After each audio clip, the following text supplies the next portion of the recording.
Mi nombre es Ana Clara Santos.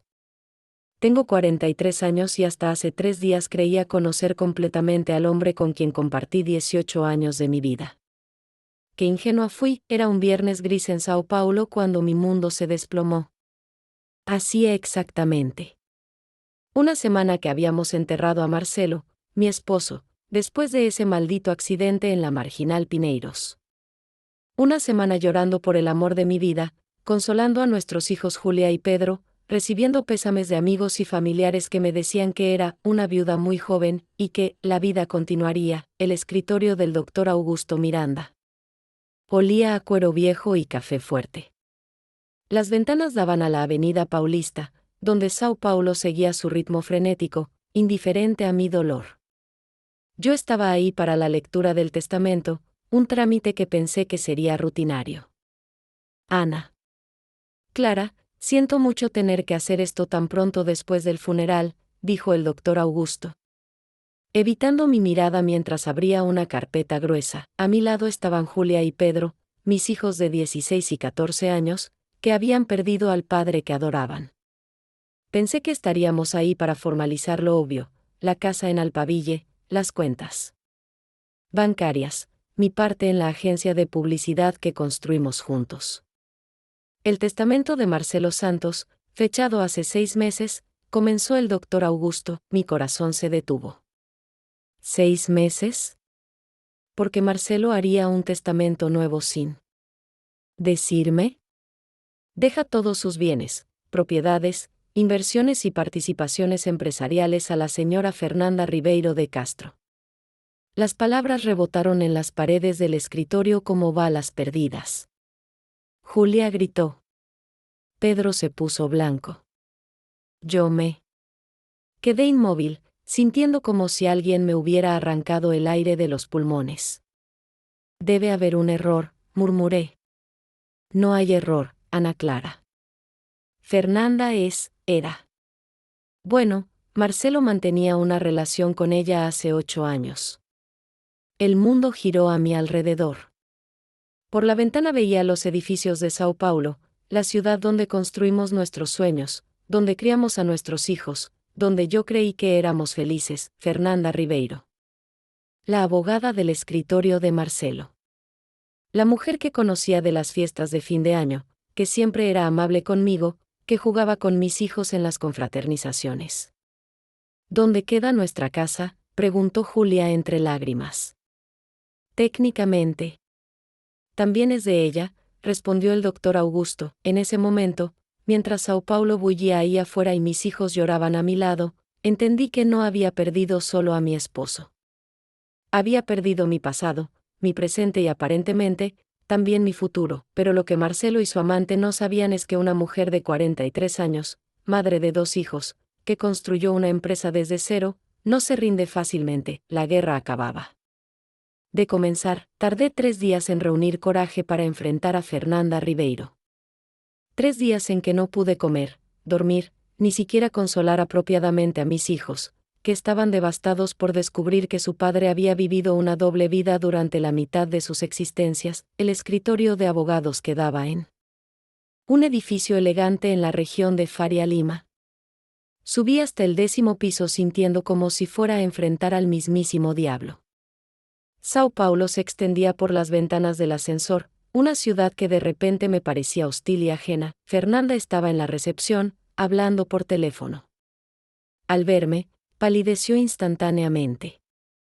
Era más bonita de lo que recordaba. Cabello castaño bien cortado, traje elegante, manicura perfecta. Todo lo que yo había dejado de ser en los últimos años, ocupada con los hijos, la casa, el trabajo. Ana Clara, dijo colgando el teléfono. Yo. Siento mucho tu pérdida.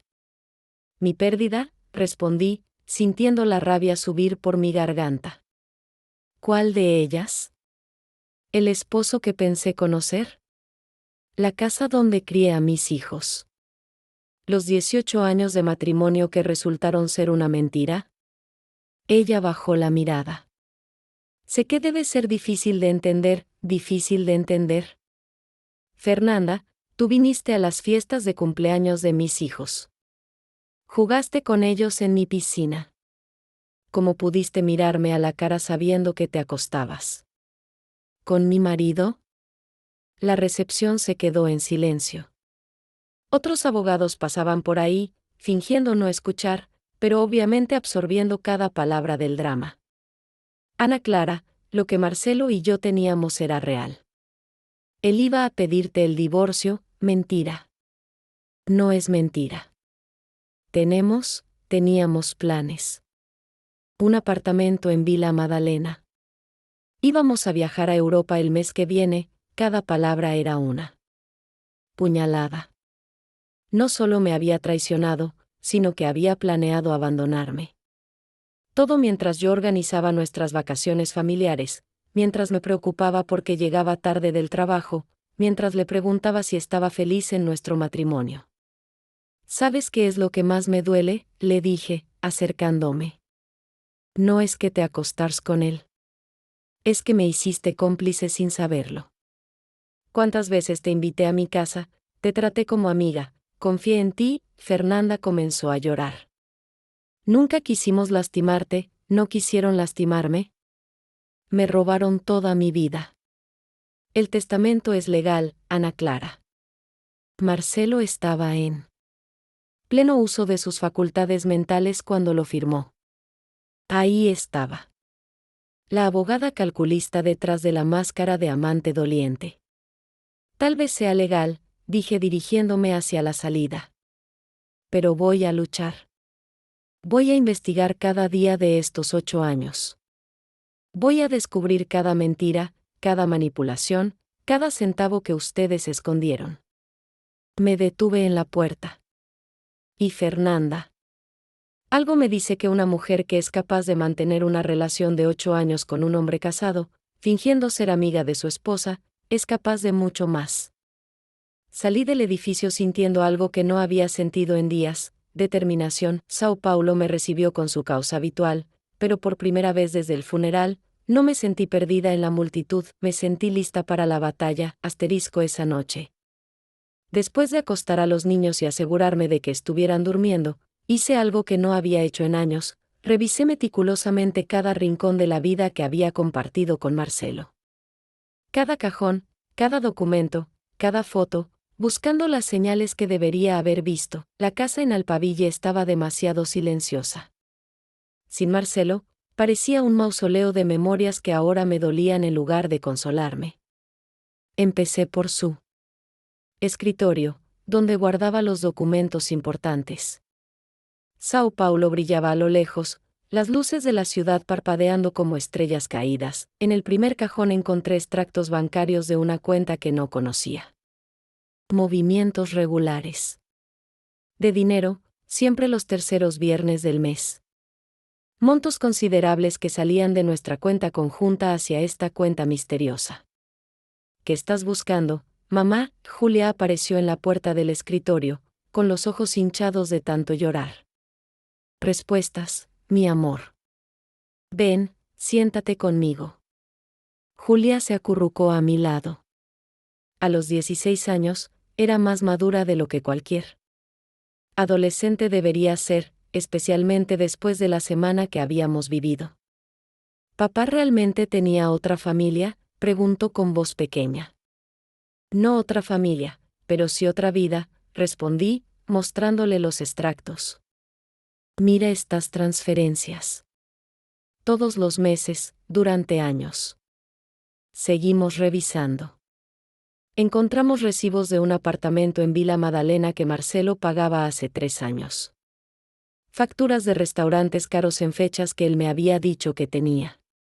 Cenas de trabajo. Recibos de una joyería donde compró un anillo de compromiso que nunca me dio. Mamá, ¿te acuerdas cuando papá empezó a llegar tarde?, preguntó Julia. Sí, hace unos 8 años. Decía que había conseguido nuevos clientes importantes. ¿Y los fines de semana que se iba a jugar tenis con el doctor Augusto?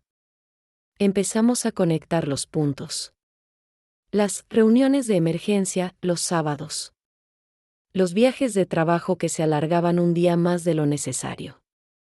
Las veces que encontré su camisa con perfume diferente al mío y él dijo que había almorzado con una cliente que usaba perfume muy fuerte, en una caja en el fondo del armario, encontramos lo que me destrozó completamente: fotos.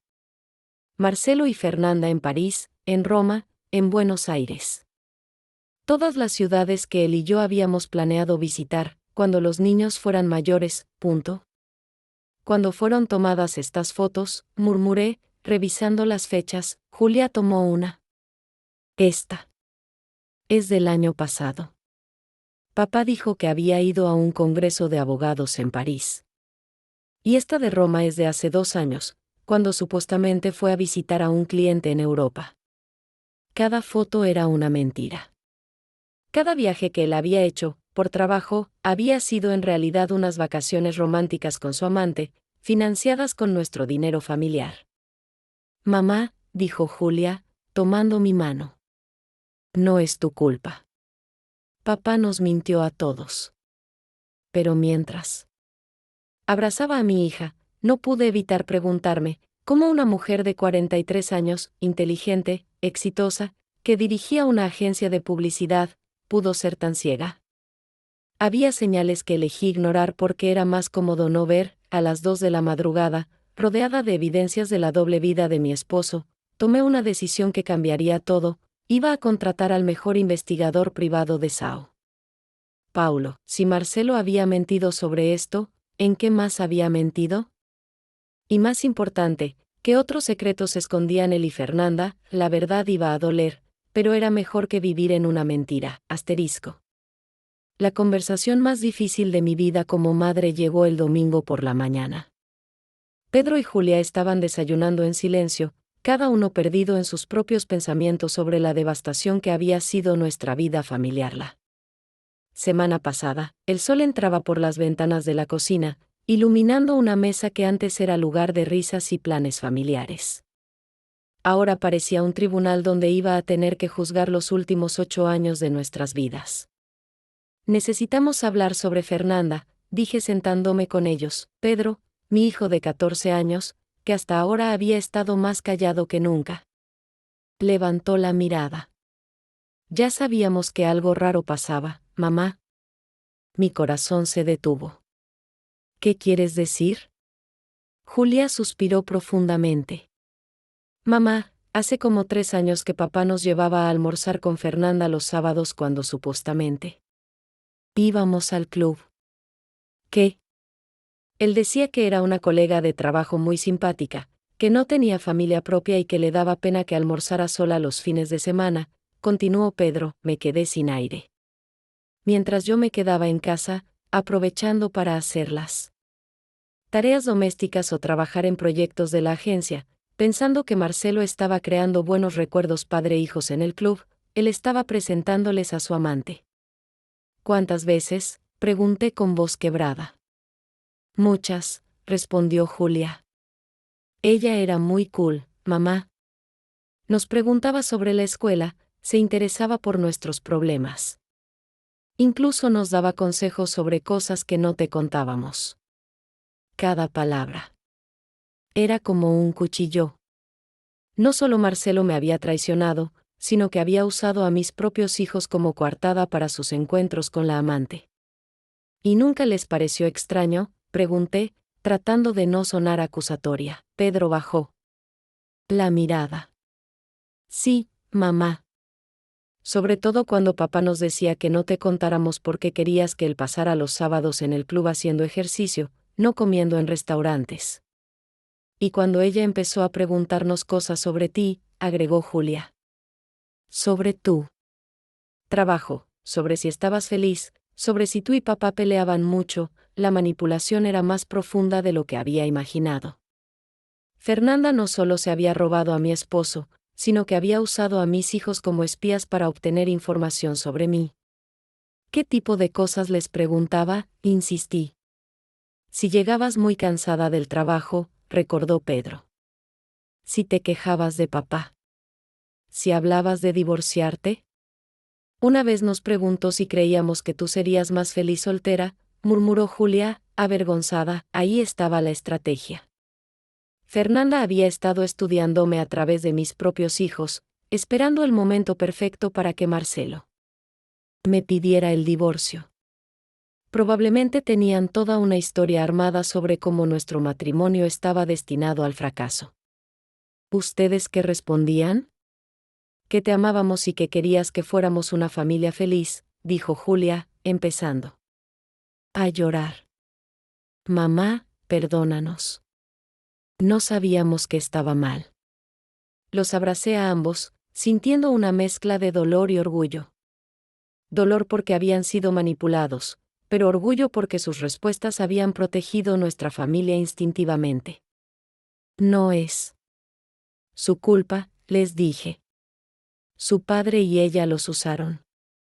Ustedes eran niños. ¿Qué va a pasar con nosotros ahora?, preguntó Pedro. Miré por la ventana hacia Sao Paulo, la ciudad que había sido testigo de tantas mentiras. Pero también había sido testigo de mi crecimiento como mujer, como madre, como empresaria. Ahora vamos a luchar por lo que es nuestro. Y vamos a descubrir toda la verdad. Esa tarde, mientras los niños hacían tareas, llamé al investigador privado que había encontrado. Era hora de que Fernanda supiera que subestimar a una madre protegiendo a sus hijos había sido su mayor error. Marcos Oliveira tenía la apariencia de alguien que había visto demasiadas historias como la mía. Investigador privado con 15 años de experiencia, llegó a mi oficina en la agencia de publicidad un martes por la tarde, con una carpeta gruesa y una expresión seria que me preparó para lo peor. Ana Clara, lo que encontré va mucho más allá de una aventura amorosa, dijo sentándose frente a mi escritorio. Por las ventanas se veía el movimiento frenético de Sao Paulo, pero por primera vez en semanas, mi atención estaba completamente concentrada en algo que no fuera mi dolor. Marcelo y Fernanda no solo tenían una relación. Tenían una vida completamente paralela. Me mostró fotos del apartamento en Vila Madalena. No era simplemente un lugar para encuentros clandestinos. Era un hogar completo, muebles elegantes, fotos de ellos dos por todas partes, incluso un closet lleno de ropa de Marcelo. Ella pasaba ahí de lunes a miércoles. Los vecinos la conocían como la esposa del doctor Marcelo, explicó Marcos. ¿Cómo? ¿Es posible? Él llegaba a casa todas las noches, no todas. Revisé sus registros de celular, los peajes, las cámaras de seguridad.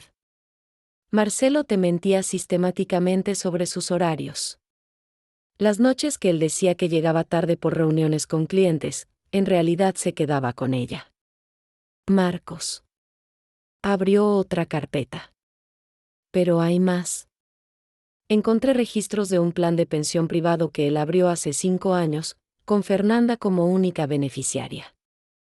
También una cuenta de ahorros conjunta entre ellos dos. Mi mundo se desplomaba a otra. ¿Ves? ¿Cuánto dinero? Aproximadamente 800.000 reales entre todas las cuentas y inversiones que tenían juntos. Me levanté y caminé hacia la ventana. Sao Paulo se extendía ante mí, millones de personas viviendo sus vidas, y yo me sentía como si hubiera estado viviendo en una burbuja de mentiras durante 8 años. ¿Cómo conseguiste toda esta información? Tengo mis fuentes. Pero Ana Clara, hay algo más. Algo que va a cambiar completamente tu caso. Volví a sentarme. Dime. Fernanda estaba casada. ¿Qué? Se casó hace 4 años con un empresario llamado Rodolfo Castro. Un matrimonio por conveniencia, aparentemente. Él necesitaba estatus social para sus negocios, ella quería estabilidad financiera mientras esperaba que Marcelo se divorciara de ti. La ironía era brutal. Mientras Marcelo me traicionaba con Fernanda, ella lo traicionaba a él con otro hombre. Pero aquí viene lo interesante, continuó Marcos. El esposo de Fernanda no sabe sobre Marcelo. Para él, ella es una abogada dedicada. Que trabaja muchas horas y viaja por trabajo. O sea que ella también tenía una doble vida. Triple vida, diría yo. Contigo y tus hijos los fines de semana, con Marcelo de lunes a miércoles, y con su esposo oficial los jueves, viernes y algunos sábados. Me quedé en silencio, procesando la magnitud de la manipulación. Fernanda no era solo la amante de mi esposo, era una estafadora profesional, manejando múltiples relaciones para obtener el máximo beneficio económico de cada una. ¿El esposo sabe sobre la herencia? Todavía no. Pero Ana Clara, aquí está tu oportunidad. Si ella estaba legalmente casada con otro hombre cuando Marcelo hizo el testamento, eso puede invalidar muchas de las disposiciones. Por primera vez en 2 semanas, sonreí. ¿Qué necesitas que haga? Necesito que me autorices a hacer una investigación más profunda. Vamos a examinar cada centavo que ella y Marcelo movieron, cada propiedad, cada inversión. Y vamos a hablar con el esposo de ella. Esa tarde, firmando los papeles para que Marcos continuara la investigación, sentí algo que no había experimentado desde el funeral: esperanza. Fernanda pensó que podía jugar con todos nosotros. No sabía que acababa de despertar a una empresaria de 43 años que no llegó donde estaba sin saber pelear. La batalla real estaba por empezar. El café con Carla Méndez, mi mejor amiga desde la universidad, se había vuelto tradición de los jueves durante 20 años. Esa semana, sin embargo, era la primera vez que nos encontrábamos después del funeral y del desastre del testamento. Habíamos quedado en nuestro lugar habitual en Vila Madalena, un café pequeño que conocíamos desde que éramos solteras. Y soñábamos con conquistar Sao Paulo. Ana, te veo terrible, dijo Carla abrazándome. ¿Cómo están los niños? Devastados. ¿Tú sabías algo?, pregunté directo al grano. Con Carla nunca había tenido que fingir, su rostro cambió inmediatamente. La sonrisa se desvaneció, y vi algo en sus ojos que me heló la sangre: culpa. ¿Carla? Ella revolvió su café nerviosamente, evitando mi mirada. Ana, ¿es complicado? ¿Qué sabías? El café se quedó momentáneamente silencioso. Otras personas voltearon a vernos, pero no me importó. Mi mejor amiga, la mujer que había sido mi dama de honor, la madrina de Julia, la persona a quien le contaba absolutamente todo, sabía sobre la aventura de Marcelo. Hace como 2 años, vi a Marcelo con una mujer en el shopping Iguatemi. Se besaron, Ana. Se veían muy íntimos. ¿Y no me dijiste nada? ¿Cómo iba a decirte? ¿Cómo destruyó el matrimonio de mi mejor amiga basándome en lo que vi una vez? ¿Una vez, Carla? ¿De verdad fue solo una vez?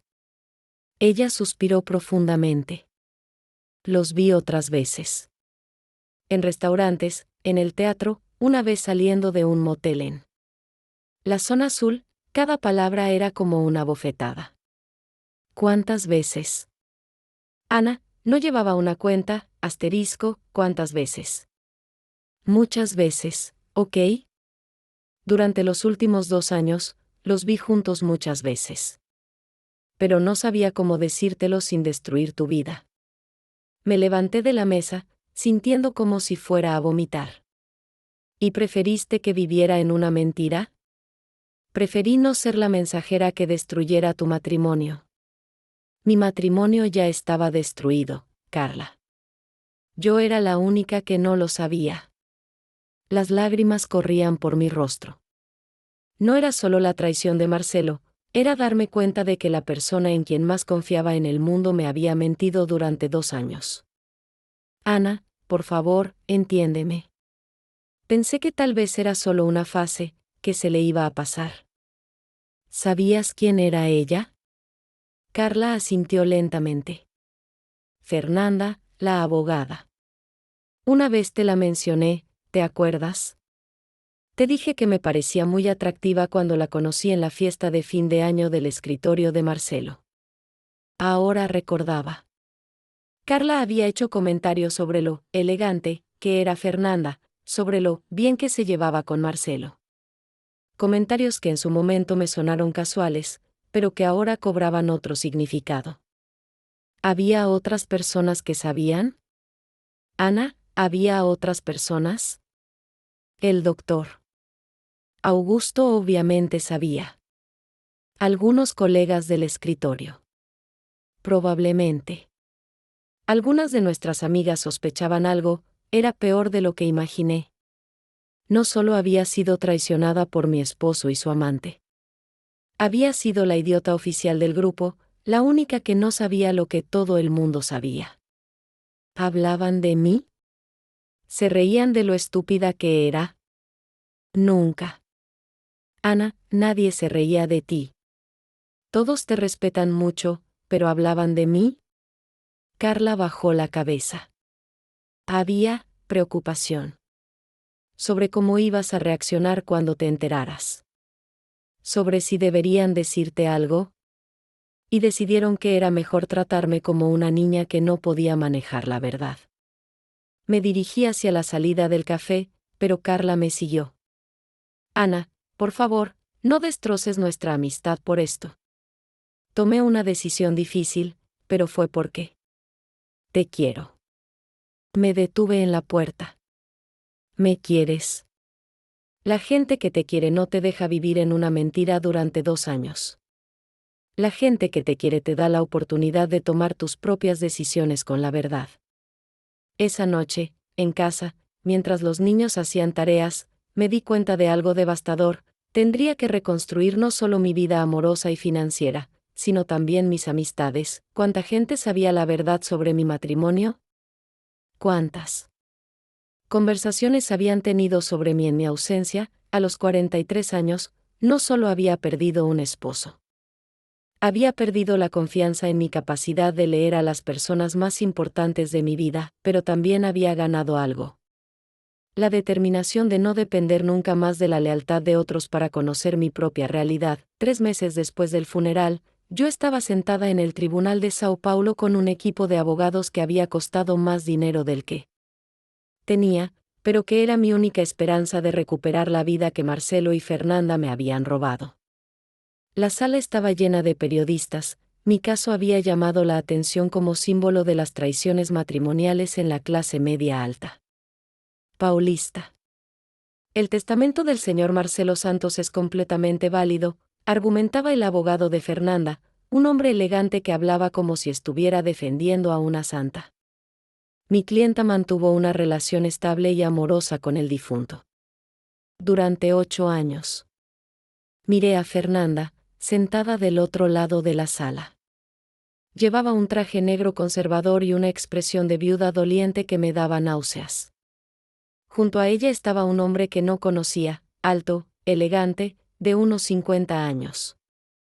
¿Quién es ese hombre con Fernanda?, le susurré a mi abogada, doctora Patricia Sousa. Rodolfo Castro, su esposo legal, respondió Patricia con una sonrisa que no presagiaba nada bueno para el equipo contrario. Cuando llegó nuestro turno, Patricia se levantó con la confianza de quien tiene cartas ganadoras en la mano. Su señoría, queremos presentar evidencias que prueban que el testamento del señor Marcelo Santos fue producto de manipulación emocional y engaño sistemático. Mostró las fotos del apartamento en Vila Madalena, los extractos bancarios de las cuentas secretas, los registros de viajes que Marcelo había hecho con Fernanda usando dinero de nuestra cuenta conjunta. Pero más importante, continuó Patricia, queremos señalar que la señora Fernanda Ribeiro estaba legalmente casada con el señor Rodolfo Castro cuando el testamento fue redactado, lo que constituye bigamia emocional y fraude testamentario. El murmullo en la sala fue audible. Vi cómo Fernanda palidecía y cómo su esposo la miraba con cara de no entender nada. Además, Patricia sacó más documentos. Hemos descubierto que la señora Fernanda utilizó información privilegiada obtenida a través de los hijos menores de la señora Ana Clara para manipular la situación familiar y acelerar el deterioro del matrimonio Santos. El juez pidió silencio mientras revisaba los documentos. ¿La defensa tiene conocimiento de que la demandada estaba casada legalmente con otra persona? El abogado de Fernanda se veía completamente desprevenido. Su señoría. Necesitamos un receso para revisar esta nueva información. Denegado. Señora Fernanda Ribeiro, ¿es cierto que usted contrajo matrimonio legal con el señor Rodolfo Castro en julio de 2019? Fernanda se levantó temblando. Sí, su señoría, pero, y mantuvo relaciones íntimas con el señor Marcelo Santos.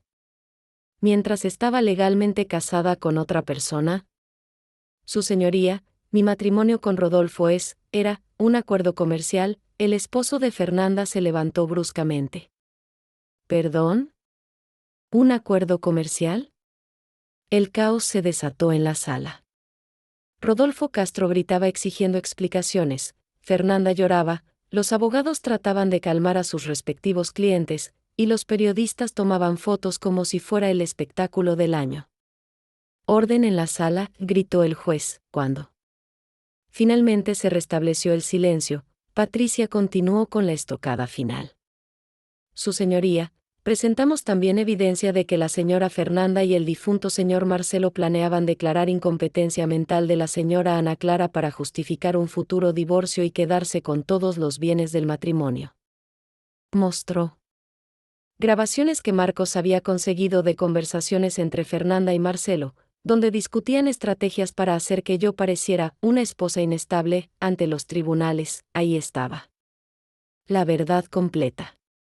No solo me habían traicionado emocionalmente, habían conspirado para destruir mi reputación y robarme todo por lo que había trabajado durante 18 años, cuando el juez declaró un receso de 30 días para revisar todas las evidencias. Yo sabía que habíamos ganado. Saliendo del tribunal, con Sao Paulo extendiéndose ante mí bajo el sol de la tarde, me sentí diferente. No era la misma Ana Clara que había entrado ahí 3 horas antes, era una mujer que había luchado por su dignidad y había ganado. 2 semanas después del juicio, Marcos Oliveira apareció en mi puerta con una botella de champaña y la mejor noticia que había recibido en meses. Ana, Fernanda aceptó el acuerdo, me dijo sonriendo. Se queda con 30% de la herencia, tú recuperas la casa, las cuentas principales y tu parte de la agencia. Era viernes por la noche. Los niños estaban en casa de mi hermana, dándome el primer fin de semana libre en 4 meses. Por primera vez desde el funeral, tenía motivos para celebrar. ¿En serio?, pregunté, sin poder creer que la batalla legal hubiera terminado. Su esposo Rodolfo la dejó, perdió el trabajo en el escritorio de abogados por el escándalo, y su reputación profesional quedó destruida. Aceptar el acuerdo era su mejor opción. Abrimos la champaña en mi cocina, la misma cocina donde había descubierto las primeras evidencias de la traición de Marcelo. Pero esta vez, el ambiente era completamente diferente. Marcos, no sé cómo agradecerte. Sin tu investigación, habría perdido todo. Solo hice mi trabajo, dijo, pero había algo en sus ojos que me hizo sentir incómoda. Una calidez que iba más allá del profesionalismo. Durante los 4 meses que había trabajado en mi caso, Marcos había sido más que un investigador. Había sido mi confidente, mi apoyo emocional, la persona que me escuchaba llorar por teléfono a las 2 de la madrugada cuando no podía dormir. Ana, ¿puedo preguntarte algo personal? Claro. ¿Qué vas a hacer ahora? ¿Cómo ves tu futuro? Era una pregunta que me había hecho a mí misma cientos de veces. A los 43 años, después de 18 años de matrimonio, ¿quién era Ana Clara Santos? ¿Sin ser la esposa de Marcelo? Voy a enfocarme en mis hijos, en mi trabajo, en reconstruir la confianza en mí misma, respondí honestamente. ¿Y el amor? ¿Crees que podrías volver a confiar en alguien? La pregunta flotó en el aire entre nosotros. Marcos era atractivo, inteligente, había demostrado ser leal y confiable. Era divorciado, tenía una hija adolescente, entendía las complicaciones de rehacer una vida después de los 40. No lo sé, admití. La traición de Marcelo me dejó rota. No sé si podré volver a confiar en alguien completamente. Entiendo. Pero Ana, no todos los hombres son como Marcelo. Algunos de nosotros realmente creemos en la lealtad, en la honestidad, en construir algo real con alguien. Se acercó un poco más. Algunos de nosotros sabemos valorar a una mujer fuerte, independiente, que lucha por lo que es suyo. Mi corazón se aceleró. Hacía meses que no me sentía atractiva, deseable, digna de amor. La traición de Marcelo me había hecho sentir como si fuera una mujer de 43 años desechable, reemplazable por una versión más joven. Marcos, solo quiero que sepas que estos meses trabajando contigo, viendo tu fuerza, tu determinación, la forma en que proteges a tus hijos, me enamoré de la mujer que eres. Era peligroso. Era demasiado pronto. Era arriesgado mezclar gratitud con atracción, pero cuando me besó, por primera vez en años me sentí viva. No tenemos que apresurarnos, murmuró contra mis labios. Pero, 6 meses después del acuerdo judicial, recibí una llamada que me llenó de una satisfacción que no sabía si era sana o no, pero que disfruté completamente. Ana Clara, soy Patricia, tu abogada. Tengo noticias sobre Fernanda que creo que te van a interesar. Era un miércoles por la tarde. Estaba en mi oficina de la agencia de publicidad, que ahora era completamente mía después de recuperar la parte que Marcelo había dejado ilegalmente a su amante. Sao Paulo bullía afuera, y yo me sentía más conectada con esa energía que nunca antes. Cuéntame, dije, preparándome para cualquier cosa. Fernanda está siendo investigada por la Policía Federal por fraude fiscal. Aparentemente, las cuentas que tenía con Marcelo no declaraban los ingresos correctamente. Puede enfrentar hasta 8 años de prisión. No pude evitar sonreír. ¿En serio? Pero hay más. Su exesposo Rodolfo la está demandando por todos los gastos que hizo pensando que ella era una esposa fiel. Y resulta que ella le robó 300,000 reales de una cuenta empresarial antes de que se divorciaran. La ironía era perfecta. Fernanda, que había construido su vida manipulando hombres y robando a familias, finalmente estaba enfrentando las consecuencias de sus acciones. ¿Y hay más?, pregunté, sintiendo que Patricia tenía más información. Lo mejor de todo. Está quebrada. El dinero que recibió del acuerdo contigo lo gastó en abogados para defenderse de todas las demandas. Ahora vive en un apartamento pequeño en la periferia y trabaja como secretaria en un despacho de barrio. Colgué el teléfono sintiendo una mezcla de satisfacción y tristeza. Satisfacción porque la justicia poética había actuado, tristeza porque toda esta situación había destruido tantas vidas. Esa noche, cenando con Julia y Pedro en nuestra casa recuperada en Alphaville, les conté las noticias. ¿Te sientes bien con eso, mamá?, preguntó Julia, siempre la más empática de la familia. Me siento completa, respondí honestamente. Durante meses me sentí como la víctima estúpida que no vio las señales. Ahora sé que Fernanda era una criminal profesional. No fue mi culpa no detectar a alguien que engañaba a todo el mundo profesionalmente. Pedro, ahora con 15 años y más maduro después de todo lo que habíamos vivido, agregó, creo que papá también era víctima de ella, de alguna manera. Era una perspectiva interesante. ¿Había sido Marcelo un hombre débil manipulado por una mujer calculadora, o había sido un conspirador igual de culpable? Puede ser, dije. Pero eso ya no importa. Lo que importa es que nosotros salimos adelante. Y era cierto. En 6 meses habíamos reconstruido completamente nuestras vidas. Los niños estaban en terapia y mejorando emocionalmente. Mi agencia estaba más exitosa que nunca, perder las distracciones del matrimonio problemático me había permitido enfocarme completamente en mi carrera. Y estaba Marcos.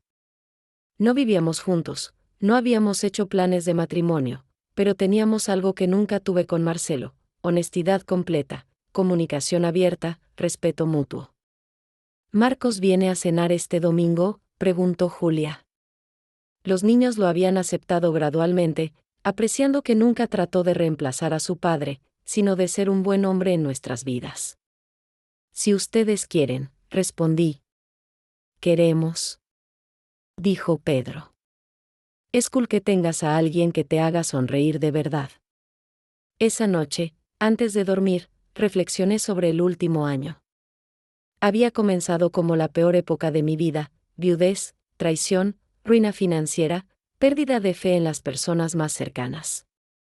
Pero me había convertido en algo que nunca había sido antes: una mujer completamente independiente, segura de sí misma, capaz de proteger a su familia y construir su propio destino. La venganza más dulce no había sido ver a Fernanda caer, sino verme a mí misma elevarse. A los 43 años, había descubierto que podía ser mucho más fuerte de lo que jamás imaginé. Un año después del funeral de Marcelo, estoy sentada en el balcón de mi casa en Alphaville, viendo el amanecer sobre Sao Paulo y reflexionando sobre la transformación más increíble de mi vida. Hoy cumplo 44 años, pero siento que recién estoy comenzando a vivir de verdad. La agencia de publicidad que antes dirigía con Marcelo ahora es completamente mía, y en estos meses se ha convertido en una de las más exitosas de Sao Paulo. Sin las distracciones de un matrimonio problemático, mi creatividad y energía empresarial florecieron de manera que nunca imaginé. Julia, ahora con 17 años, está aplicando para universidades. Pedro, de 15, juega fútbol en el equipo de la escuela y tiene novia. Ambos han sanado de la traición de su padre y han aprendido lecciones valiosas sobre honestidad, respeto y fortaleza familiar.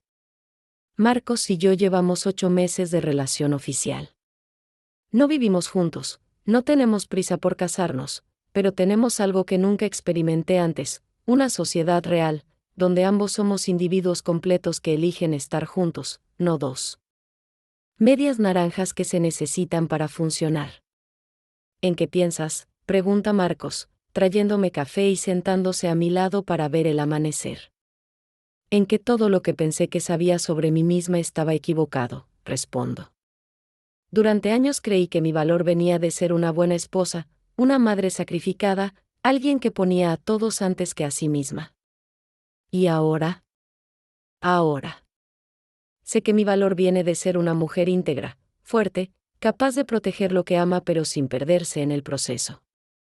La traición de Marcelo y Fernanda, que en su momento me pareció el fin del mundo, resultó ser el regalo más cruel pero más necesario de mi vida. Me obligó a descubrir quién era Ana Clara Santos sin definirme a través de otras personas.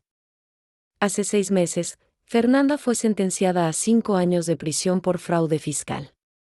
Su vida de manipulaciones y engaños finalmente colapsó completamente. No siento odio hacia ella, siento pena por alguien que nunca aprendió que la verdadera riqueza viene de relaciones auténticas, no de estafas elaboradas. ¿Sabes qué es lo que más me enorgullece?, le digo a Marcos. ¿Qué? Que cuando llegó la crisis más grande de mi vida, no me quebré. Me enojé, lloré, dudé de mí misma, pero no me quebré. Luché por lo que era mío, protegí a mis hijos, reconstruí mi vida desde cero. Y lo hiciste siendo completamente tú misma, agrega él. Sin venganzas destructivas, sin amargura permanente, sin volverle la espalda al amor. Es cierto. Podría haber elegido ser una mujer amargada, desconfiada, cerrada al amor. En lugar de eso, elegí ser selectiva, cuidadosa, pero abierta a las posibilidades de ser feliz de nuevo. Esta mañana, mientras Sao Paulo despierta con toda su energía y promesas, me siento agradecida por cada momento doloroso del último año.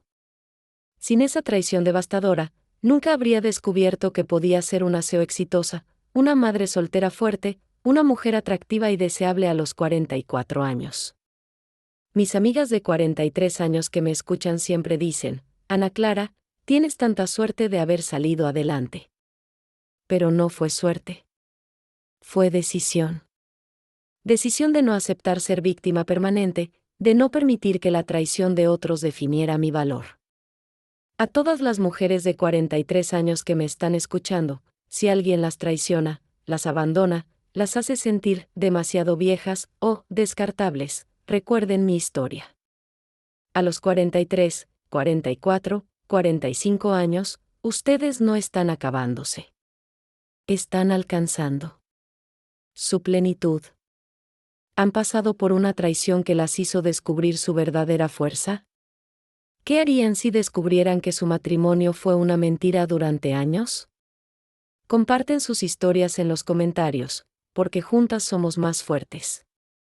Den like si esta historia las inspiró a no rendirse nunca, y suscríbanse para más historias reales de mujeres que transformaron crisis en oportunidades. La próxima semana conocerán a Carmen, una mujer de 45 años que descubrió que su esposo había vaciado todas sus cuentas para mantener una segunda familia. Y también a Lucía, de 41 años, cuyo novio de 5 años resultó estar casado con otra persona. No se las pierdan.